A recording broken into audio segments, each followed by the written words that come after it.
Bom dia, a paz do Senhor Jesus, louvado seja o nome do Senhor.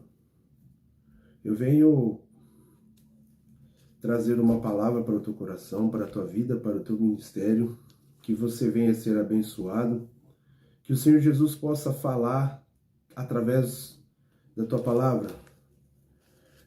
Precisamos pregar a tempo e fora de tempo. Nós chegamos em um momento em nossas vidas que nós não podemos paralisar, não podemos recuar, não podemos negar aquilo que o Senhor tem colocado em nossas vidas. Precisamos pregar a tempo e fora de tempo. Nós temos que trazer as boas novas do Senhor e aquilo que o Senhor tem colocado em nossos corações, que nós sejamos excelentes em fazer, excelentes em realizar aquilo que o Senhor tem confiado em nossas mãos. Pregue em tempo e em fora de tempo. Pregue no teu trabalho, evangeliza, faça a obra de Deus. Mateus 28:19, ide por todo mundo, pregai o evangelho a toda criatura, para que todo aquele que nele crê seja batizado e seja salvo. Amém? Vamos fazer uma oração. Soberano Deus, eterno Pai, Deus de Abraão, Deus de Isaac, Deus de Israel, Deus que deu seu único Filho em favor das nossas falhas, em favor dos nossos pecados, é este Deus que eu clamo nesta manhã, nesta tarde, nesta noite, enfim, independe aí o horário que chega essa oração até você. Em nome de Jesus Cristo, ó Pai, nós declaramos vida, nós declaramos bênção. Senhor, que se for para renovar, que o Senhor venha renovar, que se for, Senhor, para o Senhor fazer conforme a tua vontade, conforme o teu querer, que seja feito, ó Pai, em nome de Jesus Cristo. Assim nós te rogamos, nós te suplicamos, ó Pai. Senhor Jesus, nós queremos, ó Pai, a tua face, Senhor. Não queremos a tua mão apenas, que é aquela que faz, mas nós queremos contemplar a tua face na beleza da tua santidade, ó Pai. Em nome de Jesus Cristo, ó Pai, fala, exorta e edifica, Pai, para a honra e para a glória do teu nome, Senhor. Em nome de Jesus Cristo, ó Pai, que todas potestades, toda hoste maligna do inferno, seja caída por terra agora, pelo poder do nome de Jesus Cristo. Nós concedemos a graça, a misericórdia através do Senhor e nós contemplamos a vitória através do teu nome, Jesus. Em nome de Jesus. Amém. Louvado seja o nome santo do Senhor Jesus. Sem muitas delongas, para o vídeo não ficar muito extenso, mas que seja apenas para a utilização da palavra. Este é o foco. Vamos adentrar na palavra do Senhor. Lá na carta de Paulo, primeira carta do apóstolo Paulo à igreja de Corinto, no capítulo de número 3, versículo de número 16 e 17. Eu gostaria de trabalhar nesse texto, nesses textos aqui citados. O 16 está relatado assim: não sabeis que sois santuários de Deus e que o Espírito de Deus habita em vós? 17. Se alguém destruir o santuário de Deus, Deus o destruirá, porque o santuário de Deus, que sois vós, é sagrado. Aleluia, glória a Deus e louvado seja o nome santo do Senhor Jesus. O texto na qual aqui eu acabei de fazer menção, embora o contexto bíblico histórico vai relatar acerca da igreja, e a carta de Paulo é em referência à igreja direta para a igreja de Corinto, ela vai mostrar, embora que o apóstolo Paulo aqui, o assunto, o que está acontecendo aqui, o cenário na qual está relatada a carta, o que está acontecendo é que o próprio apóstolo Paulo agora vai ter que combater uma divisão que está acontecendo na igreja de Corinto, no capítulo 3, que ali também vai estar a própria carta, o próprio apóstolo, ele vai falar acerca que alguns estão dizendo que são de Paulo, outros estão dizendo que são de Apolo. Então ali o próprio, um pouco, versículos antes também vai dizer que o próprio apóstolo vai dizer aos coríntios que ele nem vai dar o alimento que é sólido, porque os próprios irmãos desta igreja estão vivendo segundo as vontades e está tendo partidos dentro da igreja, onde ocorre também uma divisão, que na qual agora ele está combatendo e também está falando acerca de que o que eles estão fazendo agora, isso vai refletir no mundo espiritual, de forma que eles não podem receber algo da parte de Deus que seja um alimento, ou seja, a palavra, um alimento sólido. Agora já não, eles estão no leite, como o próprio apóstolo diz. E também há discussões entre eu sou de um e eu sou de outro. Mas o texto na qual eu acabo de ler, eu entro nesse contexto porque para não se tornar uma heresia na qual eu estou tentando passar. É isso que está acontecendo no capítulo 3. Embora o que eu gostaria de trabalhar está relatado no versículo, no mesmo capítulo 3, do versículo 16, está relatado que o apóstolo Paulo, ele nos dá uma referência, ele nos revela algo que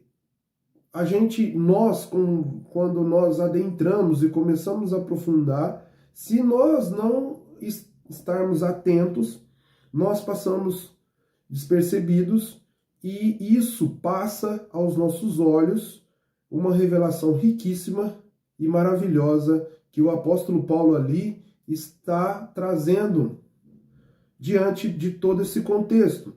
No versículo de número 16, do capítulo 3, na qual eu acabei de fazer menção, está relatado assim: não sabeis que sois santuário de Deus e que o Espírito de Deus habita em vós. É onde eu quero trabalhar. Você, somos santuários de Deus. E eu gostaria um pouco de adentrar neste assunto e trabalhar em cima deste assunto, e que, assim como o Pai revelaste ao meu coração acerca deste assunto, eu gostaria de tentar dissertar ele de uma forma, da mesma maneira que Deus tem colocado no meu coração, que eu venha saber passar isso e que você pode ser abençoado em nome de Jesus. Amém? O versículo de número 16, na qual eu acabo de falar aqui, ele está falando acerca de que o nosso corpo, essa matéria física, é santuário de Deus. Algumas traduções vai dizer tabernáculo, algumas traduções vai dizer santuário, como a minha disse, e algumas traduções vai dizer igreja, santuário, e por aí vai, onde a tradução vai dizer e vai falar a mesma coisa, o mesmo sentido. Estamos falando do mesmo assunto, da mesma situação. E nada melhor do que adentrar ali em Gênesis, no capítulo 3, no versículo de número 21 em diante, eu gostaria de trabalhar. Versículo 21. Quando Deus, antes do 21, em Gênesis, quando Deus cria o homem, cria a mulher, ele faz para a sua glória e para o seu reino, ele cria o homem à sua imagem e semelhança, para que o homem, mesmo sendo filho, viesse administrar todas as coisas que Deus havia feito. Dominai a terra e sujeitai a terra. Então Deus ele está dando esta ordem para Adão e que ele venha a ser o governante deste mundo, agora na qual nós estamos vivendo. Quando Adão ele peca, ele cai, logo que a glória de Deus ela sai, logo ele percebe que está nu. Por quê? Antes da queda, havia uma glória que o envolvia. E esta glória era a glória que cobria o seu corpo, era a glória de Deus. Agora, logo que ele erra, que ele peca, ele perde essa glória que se afastara dele, e agora ele logo também, ele percebe que está nu. E logo que ele percebe que está nu, que ele se alimenta do alimento do conhecimento do bem e do mal, então agora ele perde a inocência e agora ele passa a ter domínio e consciência do bem e do mal. Então agora, ali no capítulo 21, até porque mesmo perdendo a sua inocência, agora ele vai querer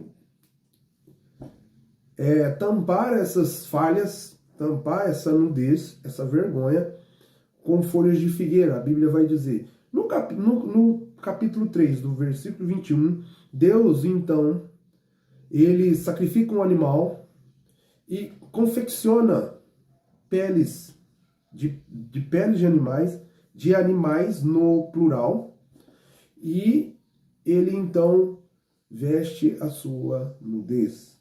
O homem, por si só, ele não consegue se salvar.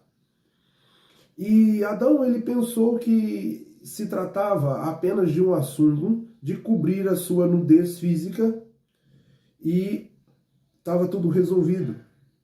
Mas havia algo muito mais profundo e muito mais importante que envolvia todo esse cenário, que era a parte espiritual na qual ele não poderia ser aceito sem a remissão de sangue, sem a remissão dos pecados, sem a remissão pelo sangue, que é a remissão dos seus pecados, das suas falhas, para que fosse aceito. Agora a morte, ela passa a fazer parte da vida de Adão.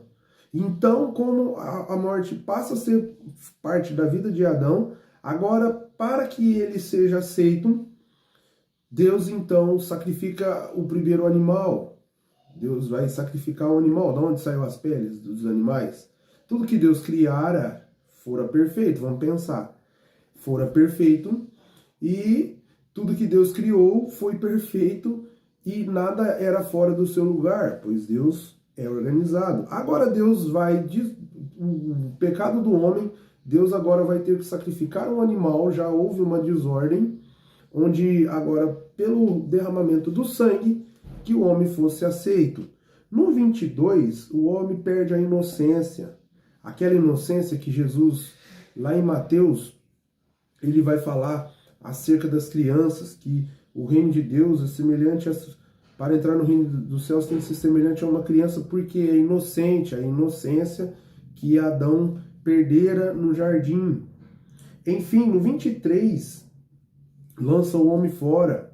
Quando Deus lança o homem fora, as pessoas não entendem isso. As pessoas às vezes pensam que Deus é um Deus mau, um Deus ruim, porque lançou o homem fora, mas ali já havia um plano de salvação. Por quê? Porque quando Deus lança o homem fora, Deus logo, com a sua sabedoria, ele já está pensando com a sua graça, com a sua misericórdia, na salvação da humanidade, no reparo deste erro. Apocalipse 13, capítulo 13, versículo de número 8, vai dizer que o Cordeiro de Deus, ele fora imolado antes da criação, da fundação do mundo, de tudo que existe. Então Deus, ninguém pega Deus de surpresa. E ali então, agora o homem é expulso. No capítulo 24, Deus coloca querubins no jardim. Inclusive a Bíblia vai relatar e vai dizer que é em torno da árvore, a árvore que gera para a vida eterna. Por quê? Porque é simples. Quando o homem cai, ele erra, ele peca, para ele ter a remissão de pecados é só através do sangue. Assim como a nossa matéria física, nós precisamos ser aceitos por Deus através da remissão através do sangue. Então, a nossa diferença entre nós e entre Satanás e os demônios é que eles viviam em um mundo espiritual. Para eles não tem perdão de pecados. Agora, porém, para nós, agora Deus, com sua infinita misericórdia, para que nós não perdêssemos, Deus vai tirar o homem do jardim e vai proteger a árvore da vida, para que o homem não seja, para que ele não viva eternamente e seja um eterno pecador, assim como é Satanás, que é um eterno pecador. Não existe perdão de pecados. Então agora no capítulo 13 ali, do versículo 13, do capítulo 13 do versículo 8, vai dizer exatamente isso, que antes da fundação dos tempos já havia o cordeiro preparado. Um pouco mais adiante, logo ali na Páscoa,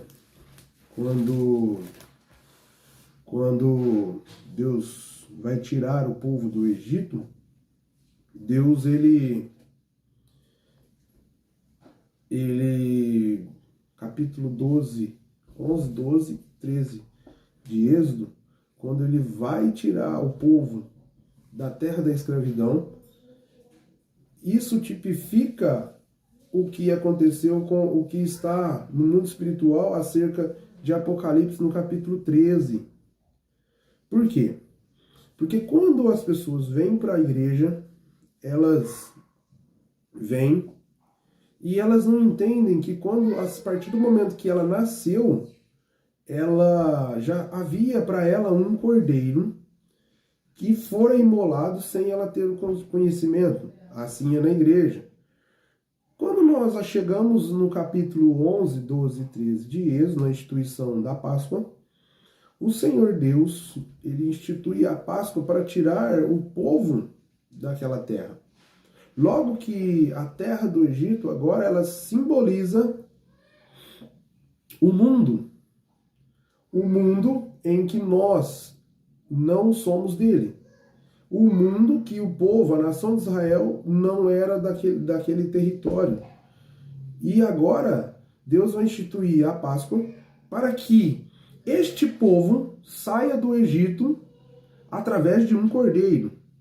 Assim é na igreja. Quando nós estamos no mundo, nós não entendemos, nós não temos discernimento que já houve um cordeiro. E aí nós somos criados até a consciência ou até que alguém venha trazer as boas novas de Jesus para que nós o aceitamos, que ele já nos aceitou antes da fundação do mundo, que já havia esse cordeiro. Agora, quando nós passamos a ter ciência de tudo isso que acontece, que está acontecendo, nós vamos aceitar o cordeiro para sair do Egito, assim como foi aquela nação de Israel. Quando Deus ele institui a Páscoa, Deus pede para que Moisés e todo o povo de Israel imolem para si um cordeiro de um ano, macho sem defeito, que eles adentram as casas e passam nos umbrais das portas o sangue do cordeiro. Ali tipifica a salvação, o planejamento de Deus de dar salvação para toda a família, para a tua casa. E agora, com esse ritual, quando o anjo exterminador ou a morte passasse sobre o Egito, ela não exterminaria, ela não mataria, ela não passaria ali naquele determinado lugar, devido ao sangue nos umbrais das portas. Agora, isso tipifica também a morte espiritual, ou seja, ali significa que está tirando o povo da terra do mundo para uma terra onde Deus prometeu a sua nação, e também está, além de tirar o povo, ali ilustra a segunda morte. A segunda morte que, quando nós saímos dessa matéria, desse corpo físico, haverá uma segunda morte. E quando a morte for passar, como a Bíblia diz, que a morte vai ser o último inimigo que nós vamos vencer, a ser vencido. Então, quando a morte passar, ali vai ilustrar a segunda morte. Quando a morte passar e ela ver a marca do cordeiro, a marca do sangue, ela não tem domínio sobre a segunda morte. Agora o povo de Israel, voltamos aqui, tiramos a aplicação, voltamos aqui. Agora o povo de Israel vai sair da terra do Egito. E o plano de Deus é que o povo do Egito sai, o povo de Israel saia do Egito e que eles têm um plano de cultuar a Deus por três dias e logo assim entrar na terra de Canaã, a terra que mana leite e mel. Quando o povo sai da terra do Egito, Deus dá ordem a Moisés para que ele tome todas as riquezas da nação de Israel e todo o ouro, toda a prata, todos os atavios ali, as mulheres, que peguem todas as riquezas da nação do Egito e sai da terra de Israel. Quando tudo isso acontece, o anjo da morte passa e ali o povo agora vai sair da terra do Egito a fim de cultuar a Deus, por 3 dias, apenas 3 dias. Quando o povo sai, logo que ele sai, Faraó com os seus Faraó não, o rei do Egito vai querer sair e vai atrás numa perseguição, onde ele agora vai querer matar o povo. O povo não vê saída, ali o povo vai passar agora pelo Mar Vermelho. Quando o povo vai chegar no Mar Vermelho, ali tem uma outra ilustração. Essa ilustração agora é a ilustração do batismo, da passagem nas águas. Lembra do cordeiro nos umbrais das portas, Apocalipse 13:8, que antes da fundação dos tempos, o cordeiro já havia sido imolado para a nação, para toda a humanidade. O povo agora sai do Egito. Na saída do Egito, o povo está saindo do mundo. Agora o povo vai viver uma vida ao lado de Deus. O deserto vai ilustrar a nossa vida, a nossa peregrinação nessa terra, pois nós não somos dessa terra. Nós não somos desse mundo, assim como Jesus disse. Logo que nós saímos da terra do Egito, que nós agora chegamos no deserto, nós vamos passar por um batismo. O batismo é a passagem pela água, é a lavagem.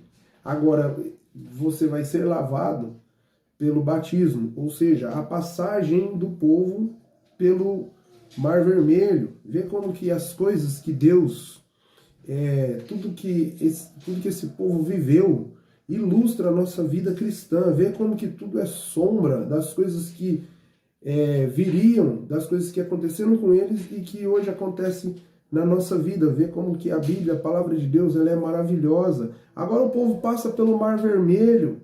O que é bênção para o povo de Deus, para a nação escolhida, para o mundo é maldição. Logo você percebe que as coisas que são para nós cristãos é bênção. As pessoas que não são e que são do Egito, que são do mundo, é maldição. O apóstolo Paulo fala muito bem isso, que para os gregos é loucura, e para os judeus é loucura, e para os gregos é heresia, e por aí vai. Então, é bem assim, as coisas de Deus, as coisas que é para nós é bênção, para o mundo é maldição. Então, para nós, cristãos, o povo de Israel passou a pé enxuto na passagem do mar. Agora, para o povo da nação do Egito, não fora bênção, eles foram mortos ali naquele lugar que o mar vai fechar, e para o povo de Deus sai vitorioso. Logo que o povo passa o Mar Vermelho, passamos então, nós estávamos no mundo, nós não tínhamos ciência de que antes da fundação dos tempos já havia o cordeiro sido imolado para a salvação. Agora o cordeiro é passado nos umbrais das portas. Isso tipifica a bênção para toda a casa, para toda a família, a bênção, plano de salvação.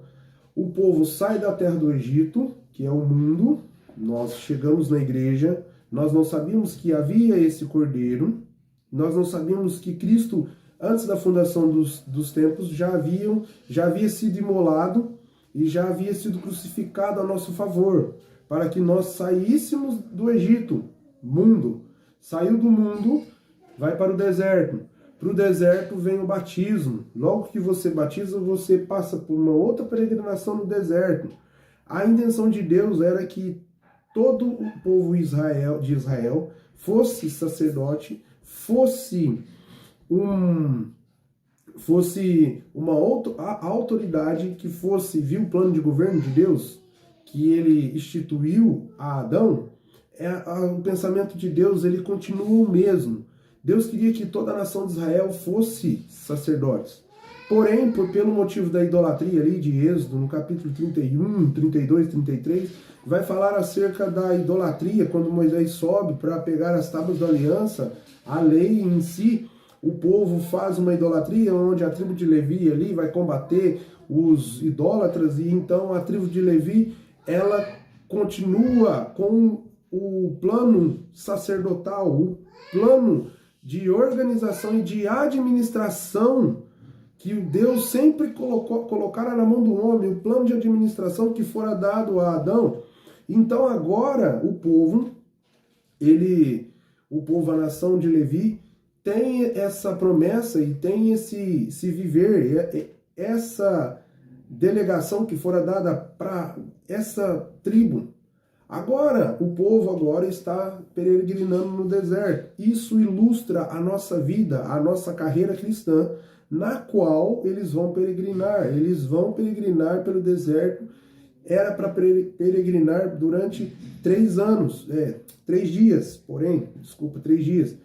Eles vão peregrinar por 3 dias. Esse era o plano de Deus, mas devido o coração, a desobediência, Deus faz com que o povo agora vai rodear aquela terra por 40 anos, devido às suas desobediências, devido ao seu coração duro diante da presença de Deus.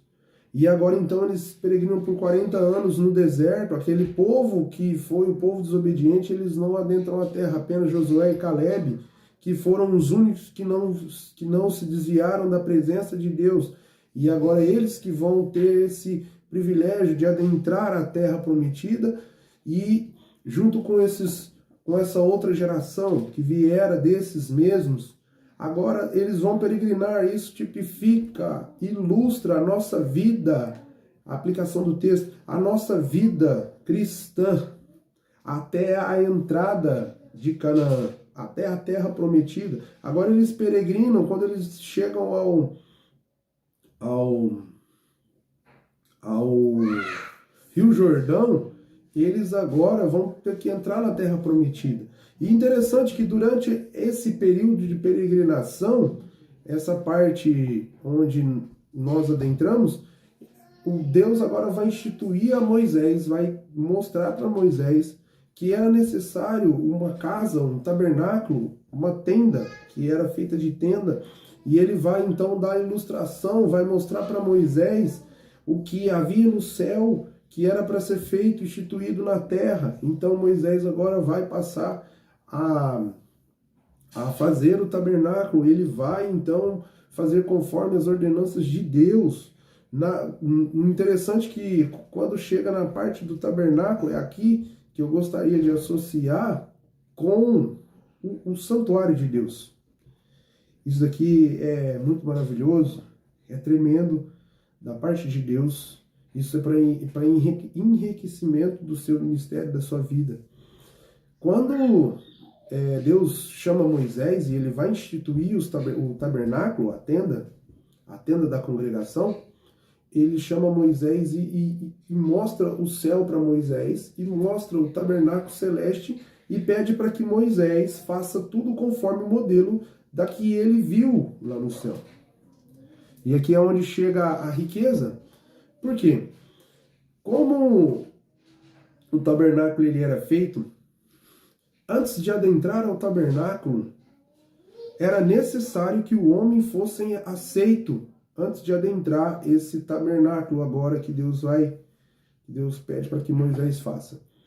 Antes do sacerdote Moisés e Arão, que foram instituídos sacerdotes, antes de Moisés e Arão adentrar ao tabernáculo, era necessário imolar um cordeiro macho de 1 ano, aspergir o seu sangue sobre o altar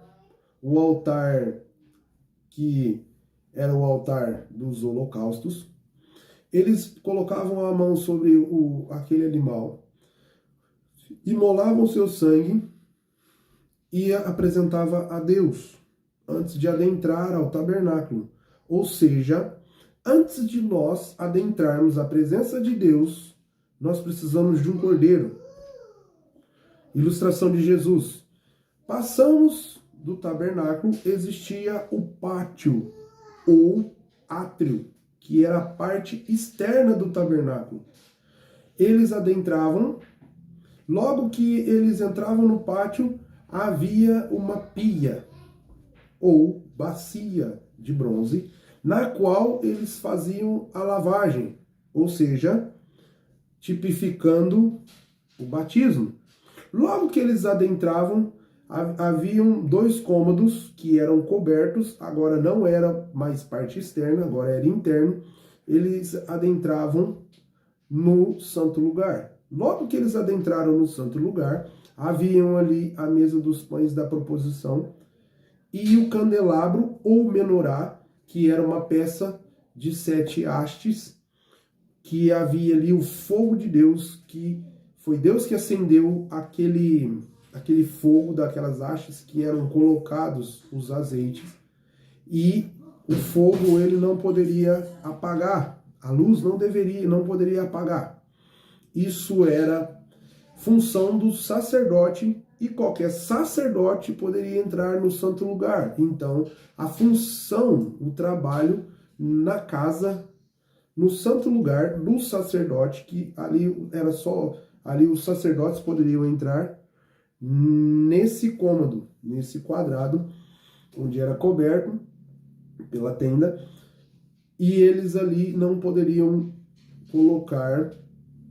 deixar de colocar o azeite que sustentava o fogo.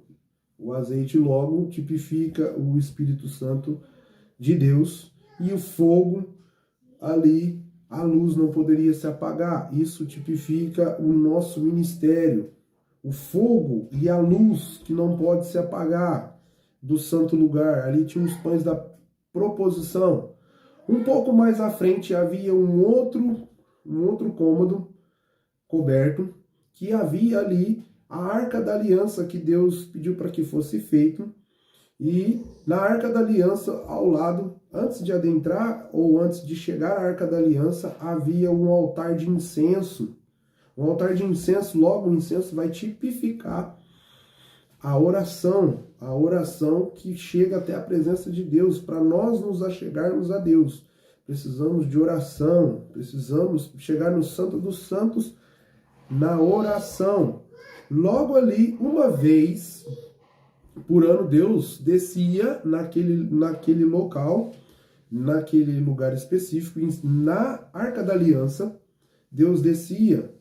E interessante que na Arca da Aliança haviam 2 querubins, uma asa de frente para a outra, era onde Deus descia, que era a Arca da Aliança, por fim, era uma caixa, onde havia um propiciatório, que era a tampa, que havia em cima dessa tampa 2 querubins, que as 2 asas elas se encontravam. Olha a revelação.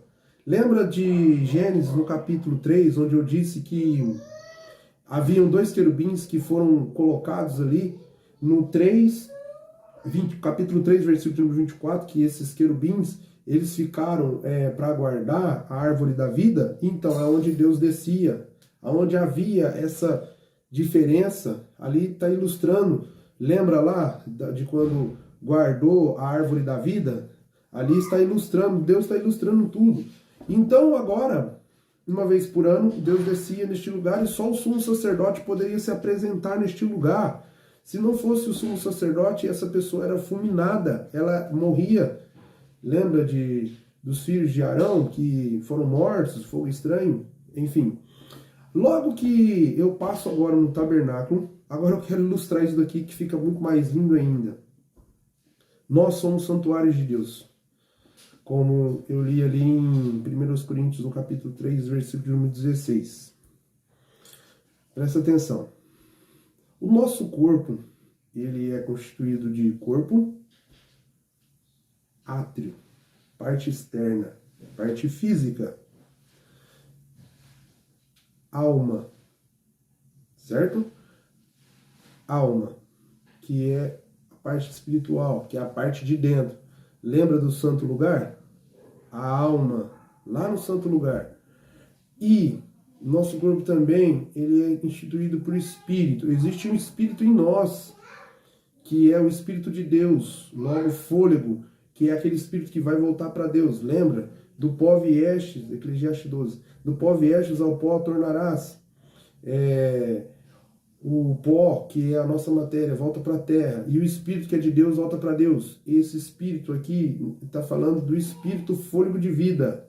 Notem que algumas passagens você vai ver espírito com um E maiúsculo. Esse espírito ali está falando que é o Espírito Santo de Deus, que é Deus, espírito com E maiúsculo. Mas existe o espírito, que é fôlego de vida. Lembra que Deus soprou o fôlego nas narinas do boneco ou do homem que formara da pó da terra? Então, esse espírito aqui está dizendo que é o espírito fôlego de vida. Esse espírito volta para Deus. Então nós temos átrio, nosso corpo de fora. Santo lugar, que é a nossa alma. A alma é a consciência, é onde é guardado todos os sentimentos, tudo que é guardado e depositado na alma. Consciência, a alma é a consciência. Então aí nós temos o Santo dos Santos, ou lugar santíssimo, que é onde está o Espírito. No átrio, presta atenção, no átrio, que é a parte externa, nosso corpo físico, antes de adentrar, tem que ter um cordeiro na porta, que é o cordeiro do holocausto para a aceitação de Deus. Porque todo pecado, toda falha era transferida para este animal. Então nós, corpo, esse santuário que eu estou definindo para você, quando o Espírito de Deus, ele olha, ele tem que ver o cordeiro na parte de fora, na parte externa, para ser aceito, para que o homem seja aceito, para que haja relação com Deus, que é o Espírito Santo. Agora Deus vai ver este cordeiro, logo que ele vê este cordeiro, ele vai adentrar, vai passar pelo átrio, que é o nosso corpo externo. Ele vê o cordeiro, aí ele vai entrando, aí ele vê o batismo, que é a lavagem da bacia. Logo que ele entra agora, ele vai adentrar o santo lugar, que é a nossa alma, onde ali na nossa alma tem que ter os pães da proposição, que é a palavra, que é o alimento diário de Deus, na qual os sacerdotes trocavam os pães.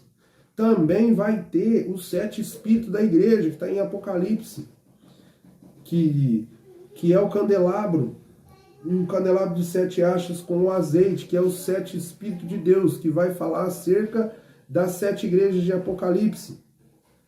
Logo que o Espírito passa, Deus está passando. Ele entrou, ele viu o Cordeiro. Para ele entrar, ele tem que ver o Cordeiro, que é Jesus. Aí vem o Espírito, ele entra na alma, santo lugar. No santo lugar, Deus vai passar. Aí quando Deus chega no Santo dos Santos, que é o Espírito, ele vai até o Santo dos Santos, que é o Espírito, que é aquele Espírito que eu te falei que não é a Deus, que é fôlego. Ele vai até o Espírito, que é o nosso corpo. Quando ele chega no Espírito, ele entra, logo ele vê o altar de incenso, que era depositado que é depositado as nossas orações. Logo que ele passa, logo que ele passa, ele vai até a Arca da Aliança. Ele vai até a Arca da Aliança. Logo que ele adentra a Arca da Aliança, ele vai ver, lá vai conter as tábuas da lei, dentro da Arca da Aliança, que fora dada a Moisés no Monte Sinai. Logo ali vai ter O maná, que é o pão, a provisão de Deus que fora dada no deserto, está lá no Espírito, a provisão de Deus no Espírito. Logo que ele vai um pouco mais ali dentro da Arca da Aliança, também tem a vara de Arão que florescera, que é o chamado sacerdotal. A palavra de Deus é muito linda. Ali, quando Deus, uma vez por ano, ele descia, e quando ele descia, ele se assentava nos querubins. Lembra lá de Gênesis 3? Gênesis 3, no 24, que vai falar acerca dos querubins. Deus se assentava e ele falava com o sumo sacerdote. Então ali, aqui, se fosse para parar aqui, já está ótimo, porque eu fiz tudo isso só para chegar aqui, só para chegar no tabernáculo. Você é o santuário de Deus, você é tabernáculo de Deus. Quando Deus descia, ele descia na sua glória, ele passava no átrio, ele viu o cordeiro, ele entrava. Quando ele passava pelo altar de holocausto, ele viu o cordeiro, ele passava pela pia, batismo. Olha Deus falando com o crente. Ele entra no santo lugar ele vê o pão, que é a palavra de Deus, o alimento diário na qual nós temos que praticar. Ele vê o candelabro, logo que ele vê o candelabro, ele vê o altar de incenso. Logo que ele vê o altar de incenso, que são as orações dos santos, ele vai até os dois querubins e se assenta. Puf, na sua glória. Aí vai acontecer aquilo que muitos crentes não entendem. Quando Deus vem, quando o Espírito de Deus que habita dentro de nós, o Espírito de Deus que habita dentro de nós, ele tem comunicação com o Espírito que está dentro de nós. Há uma relação, aí muitos choram, muitos gritam, muitos pulam de alegria. E Deus ali também, na parte da vara de Arão, está falando de um reino de sacerdote. Deus, ele quer fazer com que o seu povo, a sua nação, a sua igreja, seja, nos dias de hoje, reinos e sacerdotes de Deus. Reino de sacerdotes de Deus. 1 Pedro, vós sois nação, raça eleita, sacerdotes de Deus. Logo que o povo agora, eu falei do tabernáculo terrestre, logo que o povo agora vai passar, deixa eu correr aqui que tá ficando extenso, mas é maravilhoso demais. Logo que o povo vai passar, e vai passar o Rio Jordão, é necessário que eles peguem a Arca da Aliança, a presença de Deus, e joga e põe à frente, vai à frente dos sacerdotes, dos levitas, e é colocado no Rio Jordão. Agora a água vai abrir de novo e eles vão passar a pé enxuto. E o que quer dizer isso? O que quer dizer isso? É a ilustração de quando o povo, lá em Apocalipse, vai estar relatado no capítulo 22, versículo de número 1, vai falar acerca de um rio que está no meio da cidade. Neste rio toda a nação vai passar, e todas as suas enfermidades físicas de um corpo a glória glorificado vão ser lavadas e restauradas ali. Estamos passando de novo por as águas. Lembra do Mar Vermelho? Ali é o batismo. Agora a água do Rio Jordão que o povo vai passar, a nação de Israel, está tipificando a água da Nova Jerusalém pela segunda vez. Está havendo uma passagem. A passagem pela água do rio, o rio da vida, que está lá em Apocalipse, que João viu, que Ezequiel viu. Ezequiel e João tiveram a mesma visão deste rio, que é o rio da vida. Logo que você vai ver, o mesmo rio que Ezequiel viu é o mesmo rio que João viu. Aí uma diferença aí, mais ou menos, de 630 anos aproximadamente, que os dois estão de diferença e tiveram as mesmas visões. Agora, logo que eles passam, eles vão ter que conquistar Jericó. Agora vai ficando mais lindo, mais gostoso. Eles vão ter que conquistar Jericó. Logo que eles vão conquistar Jericó, eles vão precisar de trombeta. Lembra da trombeta? É, a trombeta de Apocalipse, onde agora vão tocar 7 trombetas, que para o mundo é maldição, mas para nós cristãos que estamos salvos em Deus, em Jesus, é bênção. A trombeta, o tocar da trombeta, o apóstolo Paulo lá em 1 Coríntios do capítulo 15, dos 50, 54, 55 para frente, ele vai falar o ressoar da trombeta, que os que ficarem vão ser glorificados, os que estão mortos serão ressuscitados para a vida. Lembra de Êxodo, no capítulo 11, 12, que a morte não vai ter poder sobre os cristãos, sobre o sangue nos umbrais? Quando a morte vê a marca do cordeiro que foram feitas lá nos umbrais das portas, agora o apóstolo Paulo está dissertando acerca, está falando que os que estão mortos, ou seja, não vai sofrer a segunda morte. Lembra da ilustração lá da Páscoa? Eles vão, que tem a marca do sangue do cordeiro, eles vão ressuscitar para a vida e vida eterna com Deus. Agora, o que é maldição para o mundo, que é o suor da trombeta, para nós é bênção. Agora, os que estão vivos serão transformados e arrebatados para o Senhor. Aqueles que têm o Espírito da vida, que Jesus disse em João, que é o Espírito da vida que o mundo não pode receber. Por que que o mundo não pode receber? Porque não foi aceito, não aceitaram o Cordeiro para a salvação, para a remissão e para o estabelecimento do seu reino. Agora, a parte mais linda também, que em Romanos, ali no capítulo, eu deixei até preparado aqui, Romanos 8:11, está relatado que o mesmo Espírito, o apóstolo Paulo estava escrevendo aos Romanos capítulo 8:11, capítulo 8, versículo de número 11, ele está falando acerca ele está dando ali uma passagem onde ele fala acerca da ressurreição de Jesus, que o próprio Espírito, que é o Espírito Santo de Deus, ele ressuscita Jesus dos mortos. Conosco não vai ser diferente. O Espírito que habita dentro de mim, ele vai me ressuscitar para a vida. E para ter o Espírito é necessário ter o Cordeiro. Para ter o Espírito é necessário ter o Cordeiro, é necessário ter Cristo. Por isso que sem o Cordeiro, que sem Cristo, é impossível a salvação. Por isso que Jesus disse, eu sou o caminho, a verdade e a vida. Ou seja, ele é o caminho para a vida. Que vida? Vida eterna. Eu sou a verdade, ou seja, a verdade dessas coisas na qual eu estou dizendo, que a Bíblia está falando. Porque sem o Cordeiro é impossível a vida eterna. É impossível. Você precisa estar ligado ao Cordeiro e você precisa ser o tabernáculo de Deus. O tabernáculo onde Deus habita. Lembra? Átrio, santo lugar e santo dos santos.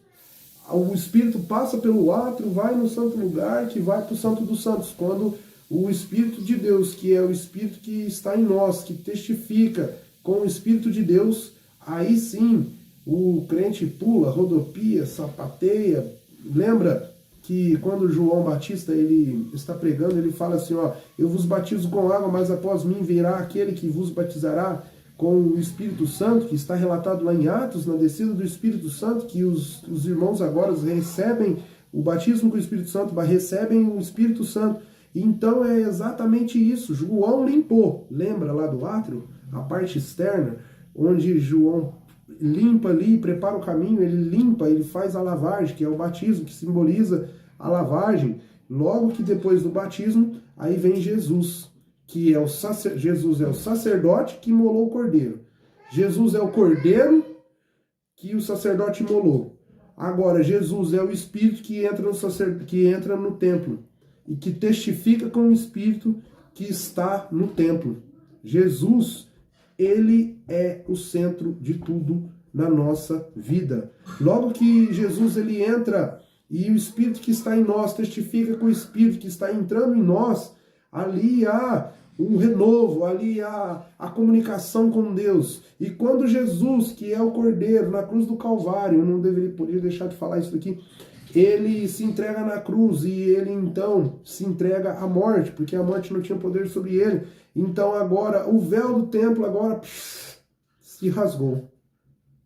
E nós que somos templos e morada do Espírito Santo, agora o acesso é livre. Agora Deus passa, vem na sua presença, ele vê o Cordeiro, ele vai e passa pelo átrio, que é a nossa matéria física, ele entra, passa na alma, que é o santo lugar, e vai no santo dos santos, mas agora não existe o véu.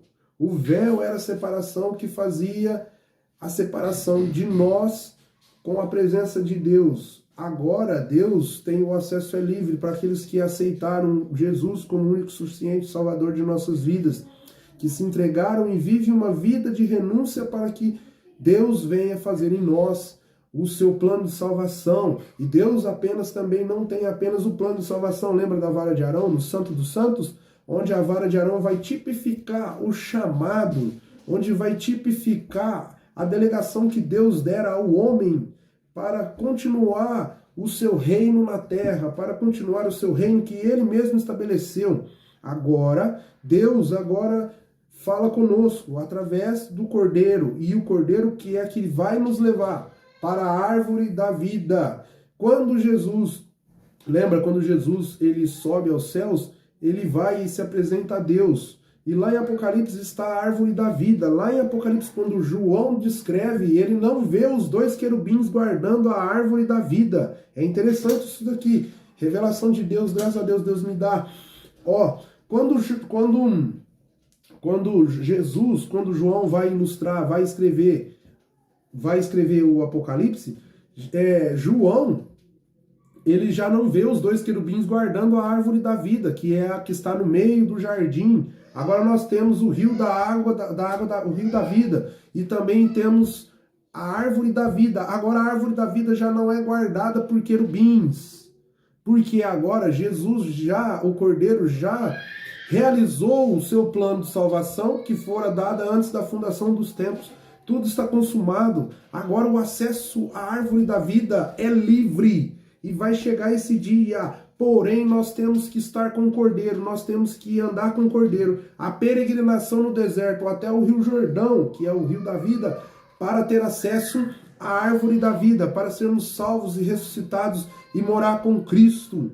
Jesus é bom, meus irmãos. Sem Jesus não há salvação de pecados. Sem Jesus não há remissão de pecados. Sem Jesus nós não somos nada. E corra para Jesus, vai para Jesus, porque ainda dá tempo. Jesus é o plano de salvação. Jesus é o plano que vai e instituiu o reino de Deus na terra. Satanás nos odeia. Por quê? Porque Satanás não pode ser perdoado. Porque não tem como ter remissão de pecado para ele, porque ele não faz parte dessa matéria. Ele é um ser espiritual, ou seja, ele é um ser eterno. Tudo que é espiritual é eterno. Ele não tem perdão de pecados. Logo nós que somos tabernáculos de Deus, sacerdotes de Deus, nação eleita, propriedade exclusiva de Deus, nós somos filhos e cordeiros do reino que Deus estabeleceu em seu propósito, em seu plano de salvação, em sua economia, em seu amor, em tudo. Deus nos deu a graça, o dom da vida. E louvado seja o nome santo do Senhor. Agora você está entendendo o que o apóstolo Paulo estava dizendo acerca de nós sermos templo e morada do Espírito Santo. Não que Deus desse uma vez, como era naquele tabernáculo, naquela ilustração. Aquilo era uma ilustração. Hoje é a realidade daquilo que foi, daquilo que era e que foi.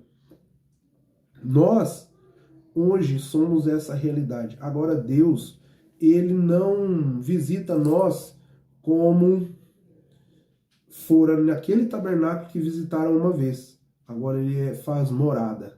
Muitos gostam da parte onde Moisés fala face a face com Deus.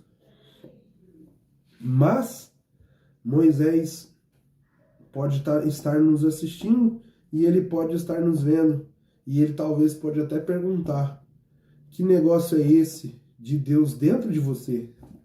Ele não viveu essa realidade, essa maravilha, que é Deus dentro de mim, que é Deus morando dentro de mim, habitando dentro de mim. Então, Moisés, muitas pessoas às vezes, Moisés falara com Deus face a face, mas ele não teve esse privilégio de ver, de sentir, de sentir Deus dentro do santuário que ele criou. Deus mesmo disse que ele não habita em casas. Olha, Deus deu revelação agora. Deus não habita em casas feitas por mãos humanas. Ele habita em casa que ele criou. Eu e você, em Gênesis, onde Deus fez com suas próprias mãos. Eu e você. Ele não habita em casas feitas por mãos em obras, edifícios, por mãos humanas, mas ele habita dentro de uma casa que ele construiu com suas próprias mãos. Ele habita dentro de casas que ele mesmo habitou. Quando Jesus disse que ele destruiria aquele templo em Jerusalém em 3 dias, e em 3 dias ele restauraria aquele templo, o que Jesus estava dizendo? A revelação descendo. Jesus estava dizendo que ele habitaria dentro de uma casa que ele mesmo criou, que é eu e você. Vê como que a Bíblia ela é maravilhosa, a Bíblia ela é tremenda e é algo que eu amo demais e que Deus tem, graças a Deus, me dado a graça de saber muitas coisas a respeito do seu reino, e graças a Deus nós estudamos bastante para que o Senhor possa realizar a tua obra, que quando a gente faz com amor, quando a gente ama o que faz, Deus, ainda mais com a sua obra, Deus ele nos honra, Deus ele nos capacita. Então, o santuário que o apóstolo Paulo falou ali é o santuário terrestre, é o santuário que Deus fez, eu e você. É o santuário que Deus habita, porque o santuário que os judeus tinham em Jerusalém, esse foi destruído. Mas o santuário que Deus fez, que é o santuário espiritual, que é o santuário eterno, esse sim, nem a morte pode destruir, porque a morte vai ser o último inimigo a ser vencido. Tudo de bom para você, Deus te abençoe. Você, santuário de Deus, sacerdote e reino, propriedade exclusiva de Deus. Seja abençoado pelo poder desta palavra. Não quero tomar mais tempo, porque o vídeo já está estendendo muito. E louvado seja o nome do Senhor. Era isso que Deus tem no meu coração. Já está um bom tempo aí no meu coração. E que eu gostaria de explanar ele. E hoje eu estou muito grato, muito feliz por ter feito o que Deus quis, o que Deus queria. E louvado seja o nome do Senhor. Glória a Deus. Deixa Deus te usar na terra. E faça com amor que Deus vai te honrar. Você é santuário de Deus. 1 Coríntios 3, capítulo 3, versículo 16. Eu li o 17, mas o 16 vai falar acerca do santuário de Deus. Você é a casa de Deus, a habitação de Deus. Seja abençoado pelo nosso Senhor e Salvador Jesus Cristo. Louvado seja o teu nome. E eu fico por aqui. Graças a Deus. Amém? Louvado seja o nome do Senhor Jesus.